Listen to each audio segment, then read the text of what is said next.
এরা বাজারেও আল্লাহকে ভুলে না। সুবহানাল্লাহ। সাহাবা বাজারে যেতেন আল্লাহর জন্য, আমরা মসজিদেও যাই না আল্লাহর জন্য। বাস্তব না বাস্তব? হযরত আব্দুল্লাহ ইবনে ওমর রাদিয়াল্লাহু তাআলা প্রতিদিন বাজারে যেতেন, প্রতিদিন। তো তার সাথীরা তাকে জিজ্ঞেস করলেন, হযরত কি যে হয়ে গেল, আপনি প্রতিদিন বাজারে কেন যাচ্ছেন? আপনি তো কিছু কেনেন না, কিছু বেচেনও না, আপনি কেন প্রতিদিন বাজারে যান? আল্লাহ হযরত আব্দুল্লাহ ইবনে ওমর বলেন, আমি রাসূল করিম সাল্লাল্লাহু তাআলা আলাইহি সাল্লামকে বলতে শুনেছি যে বাজারে গিয়ে এই দোয়াটা পড়বে, আল্লাহ তাআলা তাকে 10 লাখ নেকি দিবে। আমি এই দোয়াটা পড়ার জন্য বাজারে যাই। তাহলে সাহাবী বাজারে যেতেন কেন বলেন? লা ইলাহা ইল্লাল্লাহ ওয়াহদাহু লা শারীকা লাহু ইউহয়ী ওয়া ইউমীত ওয়া হুয়া আলা কুল্লি শাইইন কাদির। আলফু হাসানাহ। সুবহানাল্লাহ। 10 লাখ নেকি আল্লাহ তাআলা তাকে দান করবেন। তাহলে বাজারে যেতেন সাহাবা কেন? একজন সাহাবী বাজারে গেছেন, গিয়ে তিনি কি করলেন? 2 মুঠো 2 আটি শাক কিনলেন। শাক কিনে আবার এখান থেকে কিনে ওখানে আবার বসে বলতে লাগলেন, এই কে আছো, আমি শাক বিক্রি করবো, কিনবা? তো আরেকজন সাহাবী জিজ্ঞেস, কি ভাই আপনি আবার শাকের ব্যবসা শুরু করলেন কবে? আচ্ছা এখন যদি চমনি বাজার আমি শাক বেচি, আপনারা কি করবেন? হ্যাঁ, মাথা খারাপ, আর কাজ পাইল না। বাস্তব বাস্তব, এটা ফেসবুকে দিয়ে দিবে, মাথা খারাপ, ইউটিউবে দিয়ে দিবে, মুশতাক নবী সাহেব শাক বেচে। তো সাহাবী কি করছেন বলেন? হ্যাঁ, শাক কিনে কি করে? আরেকজন জিজ্ঞেস করলেন, আপনি শাক বিক্রি করছেন?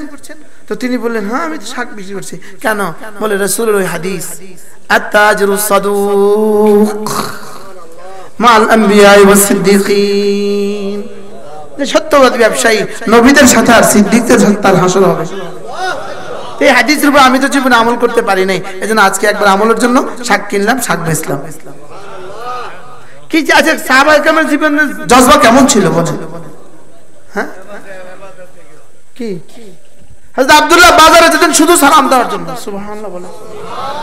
বলে দেখো না আমি কেন বাজারে যাই, আমি যাওয়ার সময় সালাম দেই, আসার সময় সালাম দেই। আল্লাহর নবী বলছেন যে প্রতিদিন 20 জন করে সালাম দিবে সে যেন শাহাদাতের মর্তবা লাভ করল।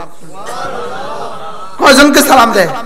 আমি বাজারে যাচ্ছি শুধু সালাম দেওয়ার জন্য, আসতেছি শুধু সালাম দেওয়ার জন্য। সাহাবা বাজারেও যেতেন আল্লাহর তালাশে, আমরা মসজিদেও যাই না আল্লাহর তালাশে। বাস্তব না বাস্তব বলেন? আচ্ছা জোহরের আজান দিছে, মসজিদে গেছে, এই দুইজন মসজিদে না ঢুইকা ওই 5 মিনিট আগ পর্যন্ত মসজিদের দুয়ারে বসে বয়ে বয়ে গল্প করে, এরকম মানুষের দেশে আছে না? হ্যাঁ, ভিতরে কি বাহিরে কি? ভিতরে জান্নাত, বাইরে দুনিয়া। ভিতরে কি বাইরে কি? আচ্ছা মসজিদে ঢোকার সময় কোনদিন ধাক্কা ধাক্কি দেখছেন? আর বের হওয়ার সময় ধাক্কা ধাক্কি দেখছেন কোনদিন? মাথা না। হ্যাঁ, কি দেখছেন? কে কার আগে বের হইতে পারে, আর ঢোকার সময় কখনোই মসজিদে ঢুকতে ধাক্কা ধাক্কি হয় না। অথচ উচিত কি ছিল? ঢোকার সময় ধাক্কা ধাক্কি হবে, প্রত্যেকে বলবে আমি সবার আগে যাবো, আমি তো সামনের সফে বসবো, আমি তো ডান দিকে বসবো। আল্লাহর নবী বলেন সামনের সফে কি পরিমাণ নেকি আছে, যদি তোমরা জানতা তোমরা যুদ্ধ করতা আর প্রতিদিন লটারি দিতে হতো। মসজিদের দুয়ার বন্ধ থাকতো আর ইমাম সাহেব এসে লটারি ফেলতো, 1 নাম্বার 2 নাম্বার লাগাও, এই উঠান 1 নাম্বার কাগজ উঠাইছে, তোকে যান আপনি 1 নম্বরে গিয়ে ডান পাশে বসেন। আল্লাহ রাসূল বলেন যদি তাকবীর উলার কথা তোমরা জানতা, যদি সাফা উলার কথা তোমরা জানতা, হামাগুড়ি দিয়ে তোমরা মসজিদে আসতে। কি ভাই ইমাম সাহেবের ডান দিকে সওয়াব বেশি না বাম দিকে সওয়াব বেশি? আমরা আলহামদুলিল্লাহ মাঝে মাঝে কোথাও গেলে, অপরিচিত কোথাও গেলেও মানুষ একটু সম্মান করে একটা জানামা জায়গায় দেয়, তো আস্তে যদি ইমাম সাহেবের বাম দিকে দিয়ে দেয় তাহলে আমি ব্যক্তিগতভাবে ভাই ডান দিকে জায়গা আছে তো এটা ছাড়তাম, খাও দিকে দিয়ে দেন। বুঝেন না কথা? হ্যাঁ, ডান দিকে জায়গা নাই, তখন কি আবার আরেকজনকে ধাক্কা দিয়ে তুলবো? তাহলে মসজিদে কোন সাফে নামাজ পড়বো বলেন? আবার বলেন সামনের সাফের ডান দিকে, বলেন সামনের সাফের, বলেন সবাই বলেন বলেন বলেন কোন দিকে নামাজ পড়বেন?